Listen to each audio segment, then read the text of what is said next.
greatest risk this afternoon is however proud I am of Chris. He's prouder of his students, and there's a real possibility he may well up at some point with this pride. So I'll leave you to it. Thank you. Thank you, everybody.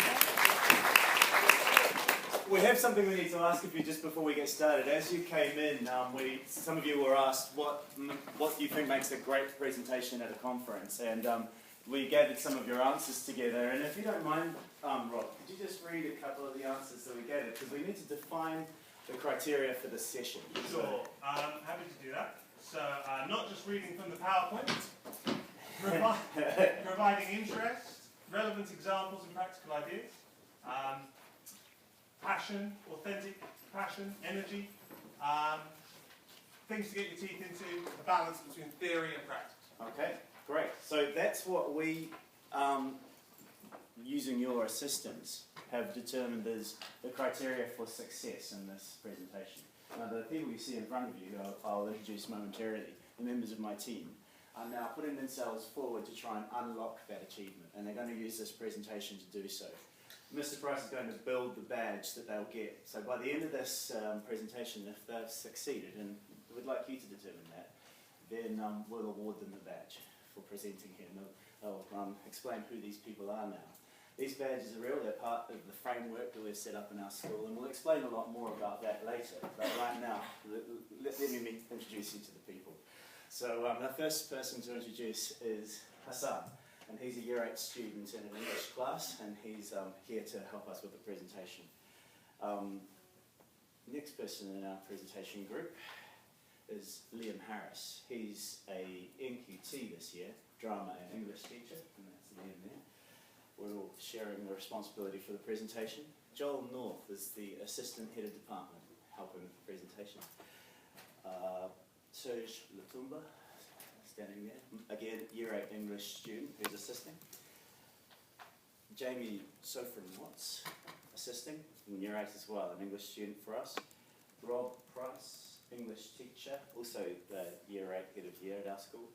And there's me, Chris Waugh. I'm the head of the department, and Jordan Sladden, who's a assistant teacher who is helping with English support quite a lot, and he's helping with the presentation as well. And we've also invited Will Murray, just speculatively. He's applied for and succeeded in getting a job in our department, and he lives up here, so he said, come to our presentation. So, but we haven't said that he has to speak, so thank you for sitting with us, Will.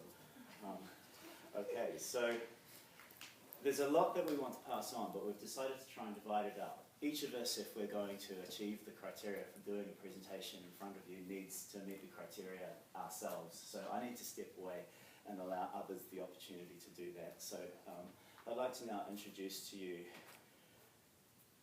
Rob Price, who's going to introduce the philosophy of what we do.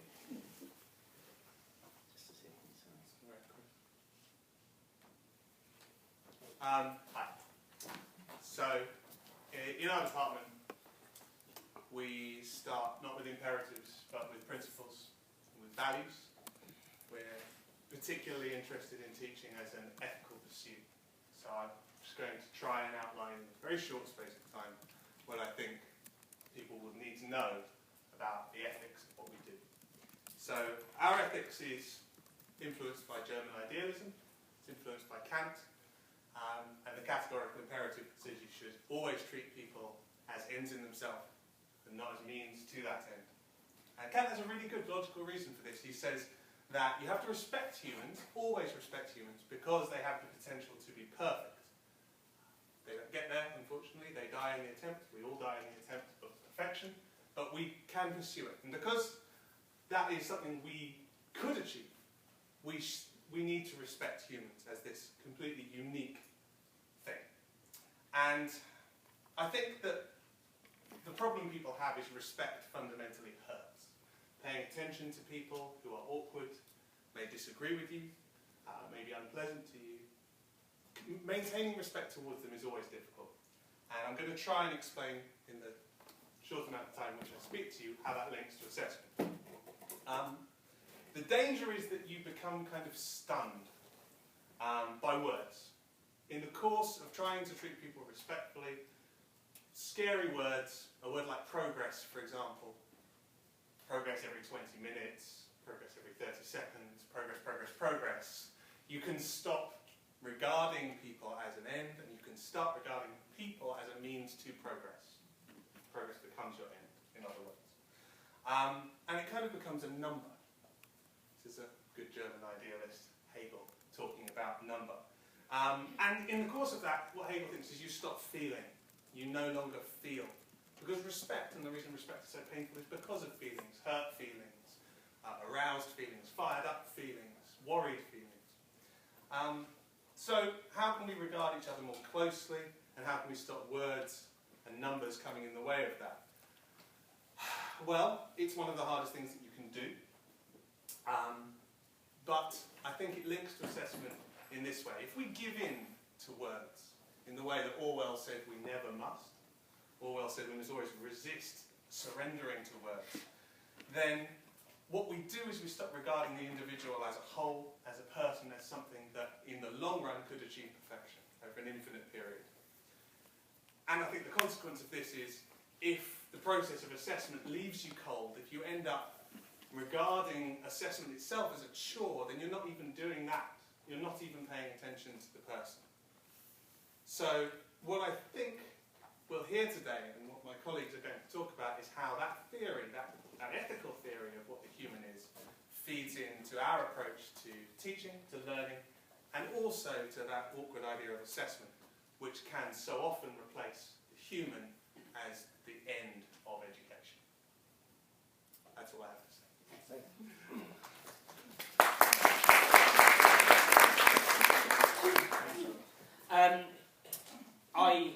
I really didn't know what to say today when Chris said, talk about what makes us different. And even last night, I went in with a list of things that I thought made us different. And it's just too much. Just be to the point and say, what courageous decisions do you take in the classroom? And that's actually a really easy question to answer. I choose my texts. I choose what to teach, and I choose when. I decide a line of inquiry based on my interests and the texts that I believe hold value for my students. And then I put it into practice. And I write a scheme of work, well, several schemes of work for the year. For me, this year was all about the representation of teenagers, both in the media, in young adult novels, in established texts from the literary heritage. I wanted, across Key Stage 3, for all of my students to explore that. This came really from looking at, years ago, with A2 Media Studies, we were looking at representation of teens, and I thought, actually, there's a lot there that I can do, and there's a very big pastoral thing to explore. So, what I did was I started with Year 7 looking at who am I. I knew that I wanted to begin a journey of exploring their identities, and I knew that I wanted to incorporate drama at the same time. So we began actually with performance poetry, and one of our key badges for Year 7 is Poetry by Heart. So I looked at Benjamin Zephaniah, we looked at videos of these, by the way. We looked at Benjamin Zephaniah, we looked at Michael Rosen, we looked at John Hegley, and actually the entirety of my Year 7 class were all performing poems as though they were performance poets, and then they were writing their own and performing those as well. From that point on, we looked at the Ron the Ancient Mariner, and we then began exploring who the mariner was, and their own interaction then of the Gothic, and then that's led us to the point at the end of the year where we're now looking at transition. I'm thinking about how that develops for Year 7 and Year 8, and what that then means for us. So my Year 8 boys are looking at what's my journey, and that's how the transition aspect comes in. So we start by looking at Tempest, and we're looking at the idea of how Prospero grows and changes. And they know that that's our purpose. So each time that I come to the end of a unit, I say to them, well, what journey have we taken? Where are we going? So then the transition develops into The Graveyard Book by Neil Gaiman. And then we look at speaking, broadcast journalism, and representation of teenagers through the press. And then for Year 9, it's What's My Voice? And so we look at different representations of teens, leading right to The Curious Incident. And I'm so proud of my boys from Year 9. I'm really, really pleased with them. Now that's my experience of planning You Choose. I'm actually going to hand over to Jamie, who's going to come and speak to you about his experience as a student of You Choose. Okay.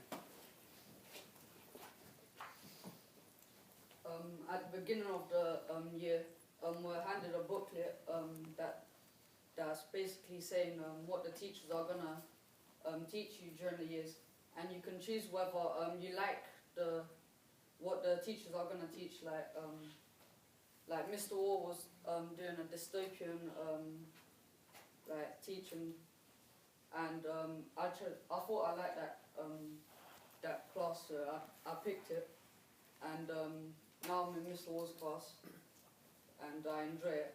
And for other teachers, like everyone can choose what class they wanna be in, and if they like what the teachers are gonna teach them, that they can choose it. And then if you don't like the class halfway through, you can like ask another teacher if you can join their class. You don't have to stay in the same class. So that's all I really have to say.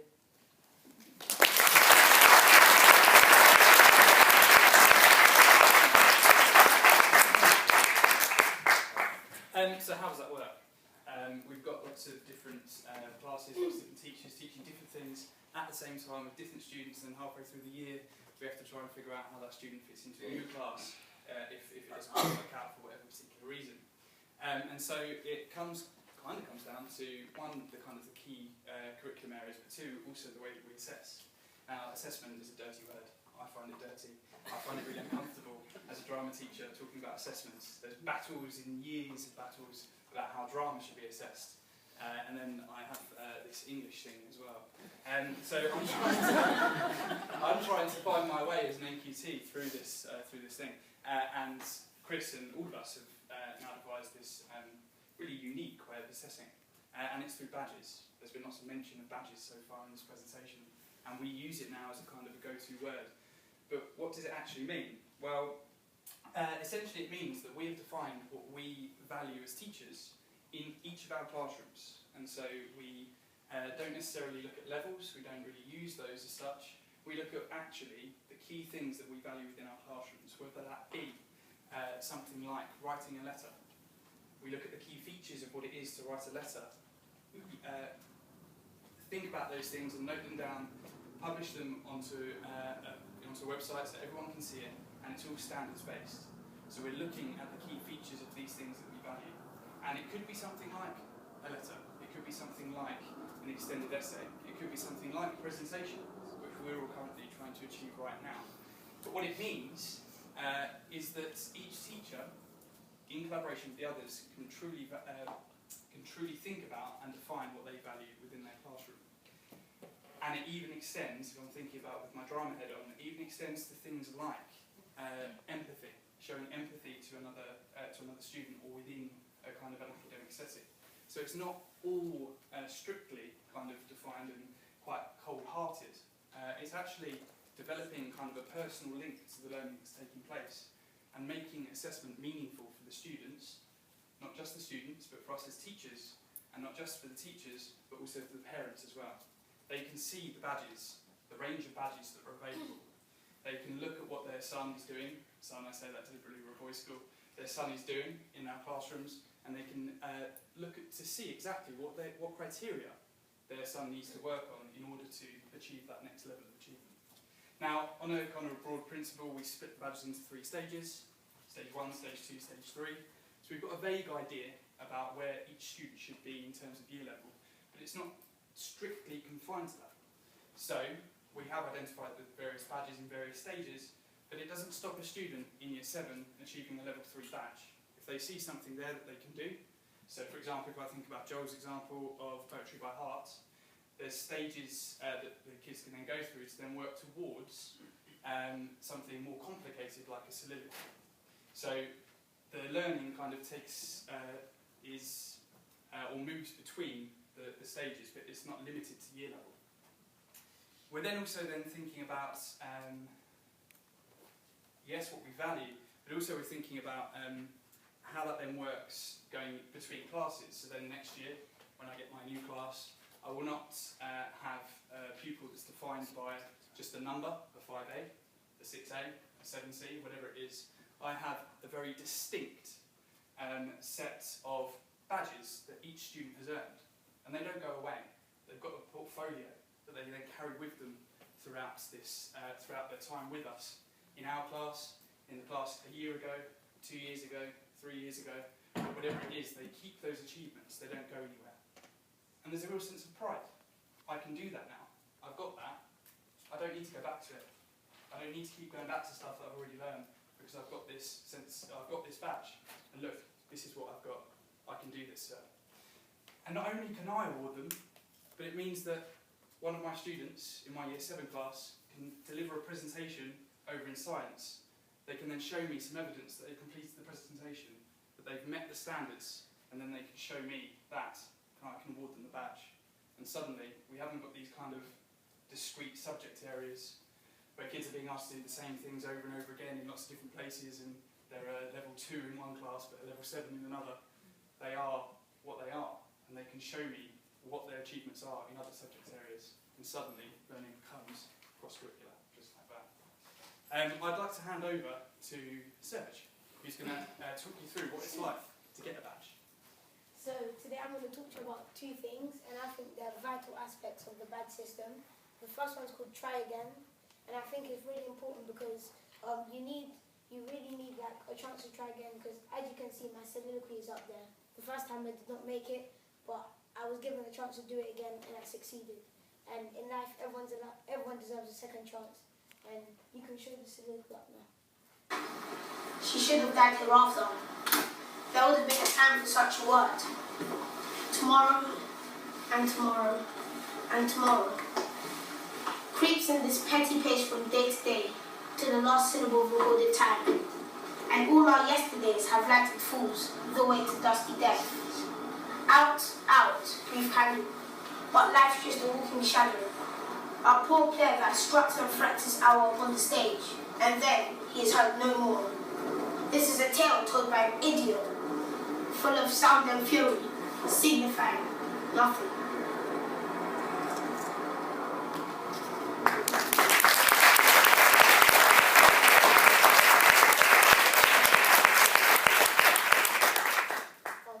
So that's the second time when I made it, but the day before I didn't.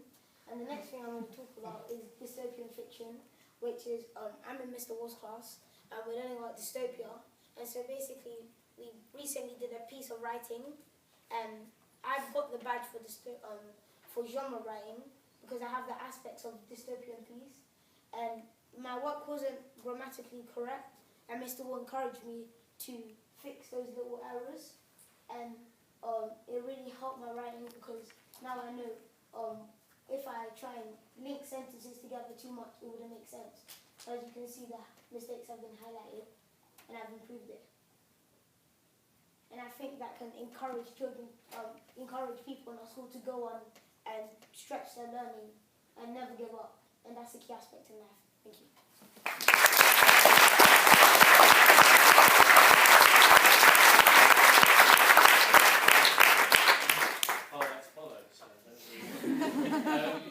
Hello everyone. I feel like I should explain who I am, but have realised that it looks like I'm going through some kind of identity crisis, as is Mr. Harris. More importantly is probably why am I here. I'm not an English teacher. I've only been in the school in this department for about 6 months now, but I think that's why Chris has asked me to be here, is because my message to anyone who's wondering about the system and wondering about how it might work for them is that you don't necessarily have to be qualified or hugely experienced English teacher to be able to get on board with it. The essentials are just quite simply you have to be enthusiastic about the subject and care about students, which I hope everyone can manage, because that's kind of why we're all here, isn't it? I am about to do a PGCE, and today might have put me off were it not for the past 6 months in education. No, that's just a joke. There are things to be afraid of, but it's quite interesting for me because I hear these things about how teachers are worried, feel like they're detached from the process of teaching, that they can't really engage with students anymore, that the system doesn't allow that to happen. And I guess my reflection on that is that I don't see it.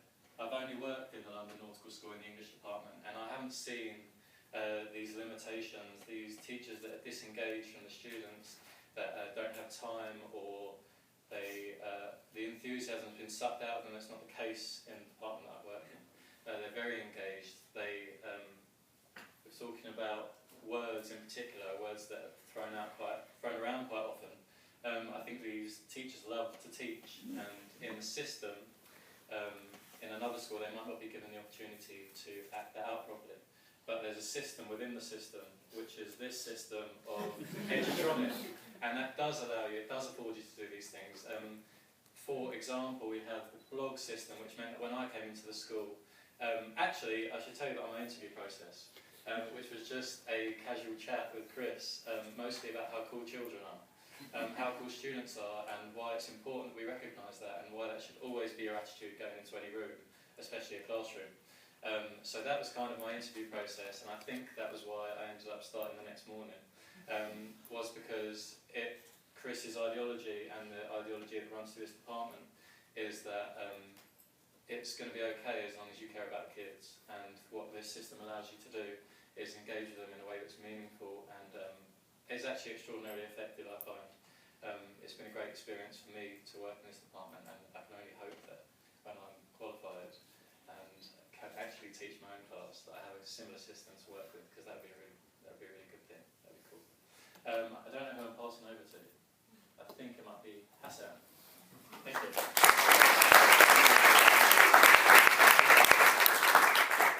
Okay, us kids, when it comes to assessment week, we get nervous. We all say we're gonna flop, we're gonna flop. When we link up, we flop. And then, but this badge system, we don't. Even if you flop, we don't need to worry about the assessment. Well, we still do, but we don't. Because now our badge system goes to 25% speaking, 25% writing, 25% reading, and assessment. So sometimes when the assessment week will come, and we don't know what's going to come into the test. But for our badge system, we get a criteria, and we know what we're going to do, so then it's easier for us and we're more relaxed. And then I said we can try again if we flop. And then once we got that badge, we get to our badge carries on from next year, so we can just show everyone that we've done it, and that's basically our badge system.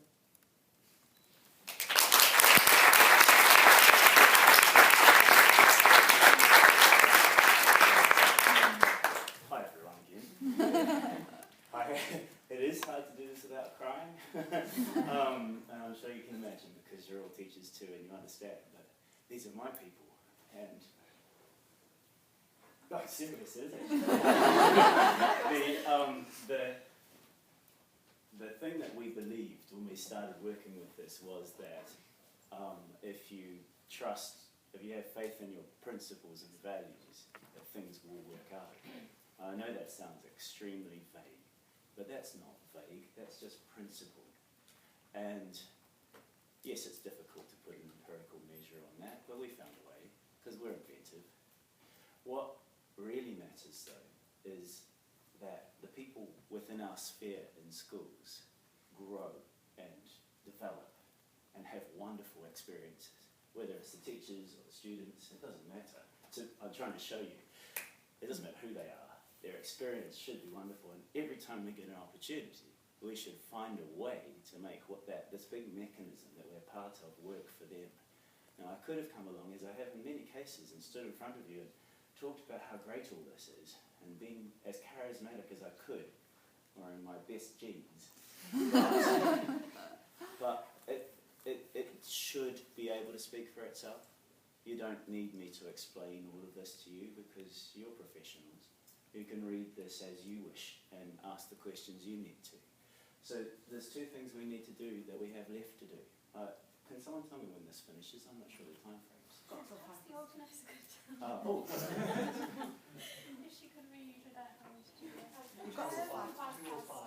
15 minutes. Great, perfect. So there's the two things we need to do is there is a lot of people here who will be honest with you, because I think you can tell none of them were saying what they were told to say. So you can ask questions, and the last thing we need to do is see if we've managed to achieve or meet the criteria you set for this assessment, because we'll get a badge for it if we do. And that means quite a lot to us. So first of all, shall we go with the questions? address your question to anyone, and anyone, you got to tell the truth. So, Can I ask a question? Sorry, what was your name again? Me. Yeah, Jamie. James, were you talking about you're allowed to choose your course and you could change halfway through? Yeah, if you don't like your course, you can choose a different teacher that might help you like better. Could I ask you then, if you're going to change your course, is the course really different? Will you have to catch up on work if you change teachers, or does it kind of just transfer across? I think like we learn different things, but eventually we kind of like earn the same amount of badges and like the same thing. So I think that will be like the same if we move classes. Thank you. Can I ask Hassan? Yeah. Why do you use the word flop? Because people usually flop. Is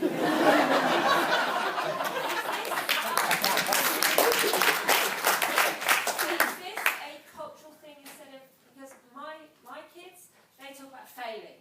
They fail. We're going to fail. I'm a failure. I can't do this. I'm rubbish.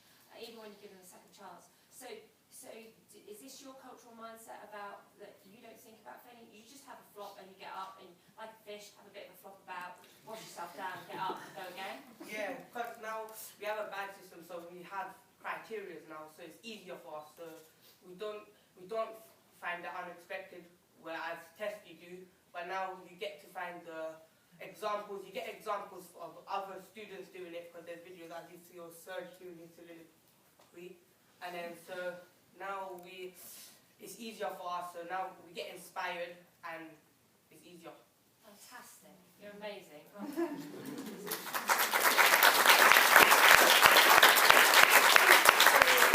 Listen and think and Can I just ask, you said about, in science, they were going to do a presentation in science.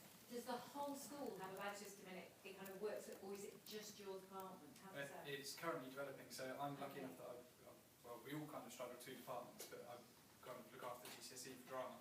But it's now starting for drama, and now it's permeating actually throughout the entire school, because people like Hassan and Serge and Jamie, they start to talk about in other subjects about badges. So other teachers then become quite curious, I think. And the school, or lots of teachers in the school, are used to the traditional structures of assessment, and actually they're hearing that there is a pricking up because kids are starting to talk about it in a more positive way. It's not the flop of a test that they're going to get at the end of the year. It's something that's, almost like a driving test where you can sit and resit and actually develop the skills in a more meaningful way than just assessing at the end of the year to tell you what you can and can't do. Does that make sense? So it's starting to move into other subject areas, and it looks different in each subject. So in drama, it looks distinctly different from what it does in English. In some of the badges that are being developed throughout the school. Sailing. Yeah, so sailing, so obviously we're London Nautical School, it's really taken off in terms of sailing. And so, for example, to tie a specific knot is a very basic example. You could then get a badge because you met the criteria to tie that knot or that sequence of knots, for example. So it's, it is transferable across all subjects. Can I just ask, are they literally back? Do you literally get back? Or It's in progress. At the moment it's a digital badge. Okay. If we achieve our badges, we'll show you what we got. Thank you. All right. That might be another reason for you to agree that we should get it. Am I allowed two questions? Yeah. Is that okay? Well, firstly, I'd like to ask Jamie, if that's okay. How do you choose? Because, if nobody chose my class, I'd be a bit fed up. How do you choose?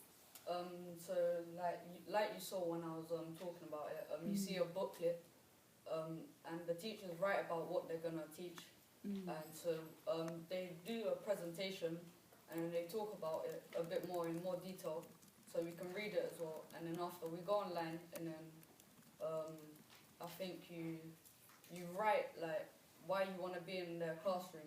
Okay. And then after they'll select you. Do you think that's an important part of the process, and why? The fact that you have to say why you want to do it. Yeah. Because if you don't say why, like you don't really, you can be in any class. Okay. Do all the boys like it? Or, I mean, you're obviously a convert because you've come today to tell us about it. Do the boys generally like the fact that they can choose? Yeah. We do? Yeah. Okay. My second question then is for Serge, if that's okay. How do you feel about your soliloquy? I've seen your work online before. How do you feel about everyone being able to see what you do at school? It's really like encouraging because I remember at the start of the year, Mr. Waugh showed me a poem that one of the boys made in school, and a man, like a university lecturer, commented on it, and he used it for actual lecture. Do you know who else commented on it? Yeah. It was me.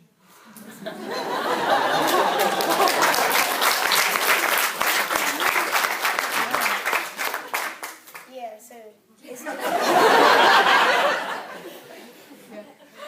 so it's kind of like, it's good. It's great for us to be able to show our students in our schools what's going on elsewhere as well. So thank you for being willing to share. Thank you. Thanks, Andrew. Can I ask Serge a quick question? So was that the second time you've done that soliloquy? So you've given a chance to try again. How did you know what you had to do to get the badge? So basically, you go online, and there's this website. It's called Unlock Achievement. You go on it, and there's a number of badges: stage 1, stage 2, stage 3. So the soliloquy was an advanced badge. In your speaking assessment, you got a 7C for it, and so basically, it has it's a stage 2 badge, and you can go on the internet, and it says all the criteria for the badge, and you can simply just find the time with your teacher and set up a time to do it, and then he'll film you do your soliloquy, and if you're lucky, put online for people to see it. Thank you. Sorry, I was going to, just while on you, Serge, I was going to ask the question about also any young lads about poetry by heart. I've heard about the scheme, but I just wanted to hear from you guys. How did you find it? You guys done it, and how was it, and how did it help you with your communication, your confidence, that sort of thing? So the poetry by heart badge can be achieved because every start of the year, the English department gives us a poetry competition. So no matter if you win or lose the competition, as long as you can recite a poem, you get the badge even if you don't win the competition. And my soliloquy, when I did it, I was automatically given the soliloquy badge and the poetry by heart badge. And that badge, it helps you like give eye contact, and it's a good aspect in life because you can't be shy all the time.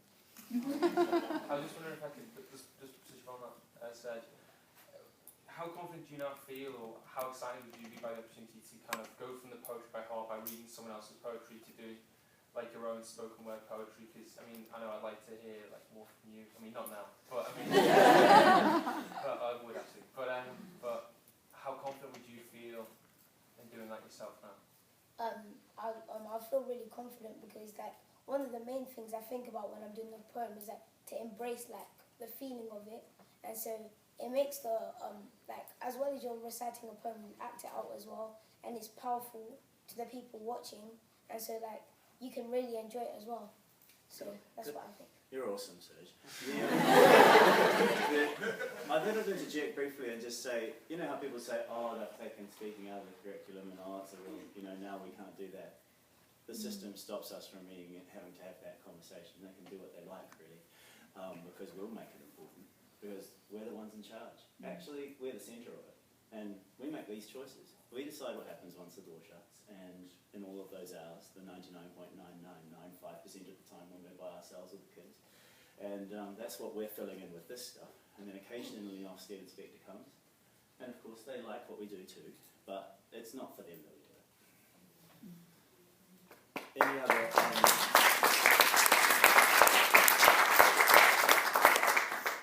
where can we find out more about the badges, the success criteria? Do you show them on your website? That's the website. So you can go to edutronic.net online, and it's all there, all explained, websites, our blogs, the students, their work is all available, so you can see whether they actually are meeting the standards that are set. Everything we do is online because we're engaging with the community around us. It's mainly for the students and their families to be aware and clear and confident and engaged in what the students are doing. There's all the feedback Chris given back online as well, so No, the written feedback is, but most of my feedback's verbal. Yeah.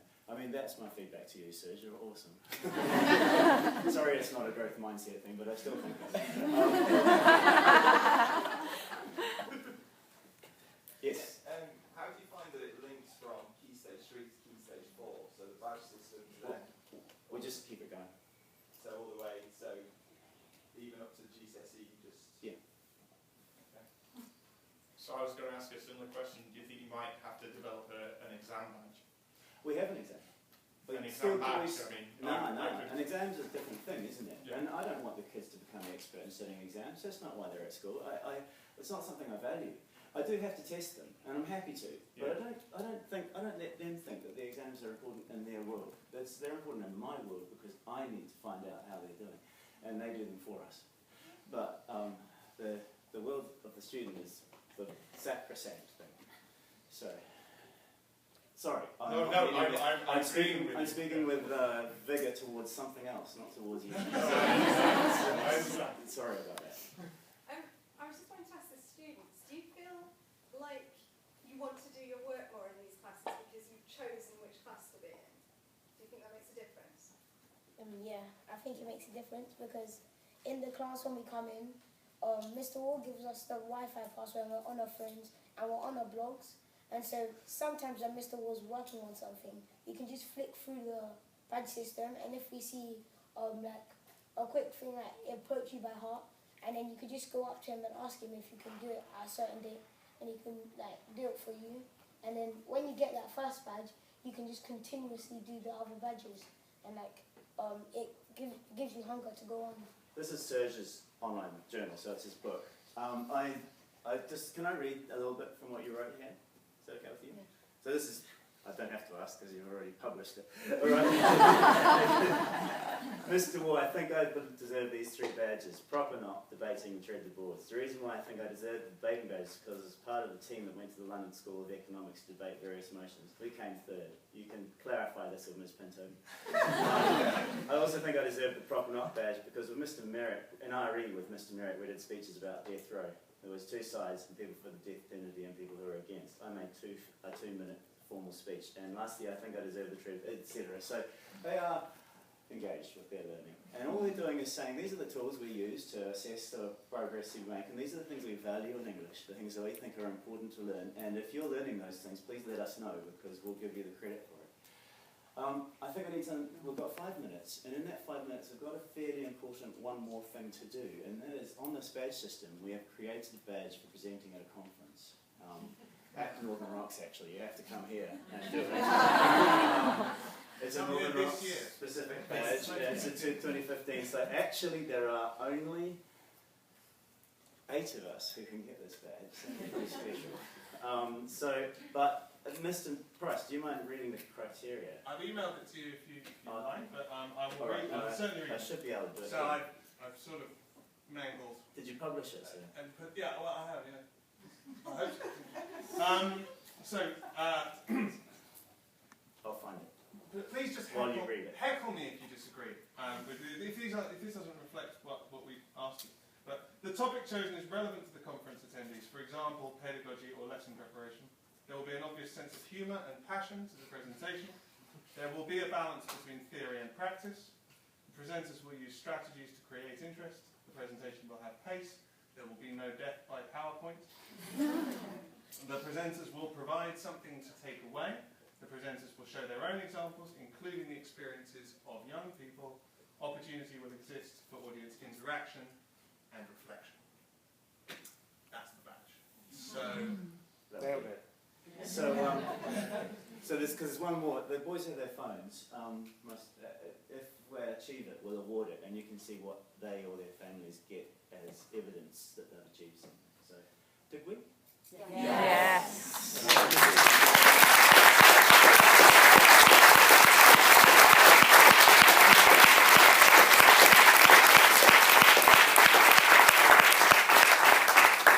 We obviously see this as an ongoing conversation. We've all got Twitter handles, educhina.net is online. Come and see us at school, come and speak to us now. Anyone that wants to talk in more detail and investigate this further or finds it interesting.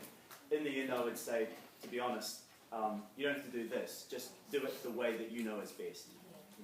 Thank you very much.